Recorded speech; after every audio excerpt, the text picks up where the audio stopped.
Darling Prabhas వరుస pan India సినిమాలతో బిజీగా గడుపుతున్నారు. రాజాసాబ్, ఫౌజీ షూటింగ్ శరవేగంగా జరుగుతోంది.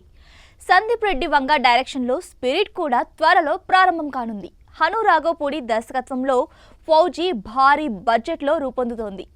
బ్రిటిష్ నేపథ్యంలో ఈ మూవీ ఉండబోతున్నట్లు సమాచారం. ప్రీలుక్ పోస్టర్ కూడా బ్రిటిష్ కాలం నాటి పరిస్థితుల్ని ప్రతిబింబించేలా ఉంది. ఈ మూవీలో ప్రభాస్ సైనికుడిగా నటిస్తున్నట్లు టాక్. అయితే ఫౌజీ గురించి అద్దిరిపోయే అప్డేట్ ఒకటి వైరల్గా మారింది. ఈ సినిమాలో హను రాఘవపూడి తెలంగాణ నేపథ్యంలో రజాకార్లకి సంబంధించిన భారీ ఎపిసోడ్ ఒకటి ప్లాన్ చేశారట. సినిమాలో ఈ సీన్ అత్యంత కీలకంగా భారీగా ఉండేలా ప్లాన్ చేస్తున్నారు. యాక్షన్, ఎమోషనల్ అంశాలతో ఈ సన్నివేశం ఉంటుందట. ఈ ఎపిసోడ్కి సినిమా యూనిట్ మొత్తం కూడా సిద్ధమవుతోంది. వెండితెరపై ఈ సీన్ గూస్ బంప్స్ తెప్పించేలా ఉండాలని హను రాఘవపూడి టార్గెట్గా పెట్టుకున్నారట. మార్చ్లో ఈ సన్నివేశానికి సంబంధించిన షూటింగ్ జరగనుంది. మరో క్రేజీ అప్డేట్ ఏంటంటే ఈ సన్నివేశం కోసం ప్రముఖ హాలీవుడ్ నటుడిని రంగంలోకి దించుతున్నారట.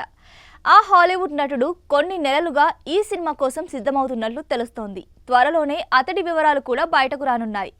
ఈ మూవీలో సోషల్ మీడియా సెన్సేషన్ ఇమాన్వి హీరోయిన్గా నటిస్తోంది. సీతారామం తర్వాత హను రాఘవపూడి తెరకెక్కిస్తున్న మరో పీరియాడిక్ మూవీ ఇది.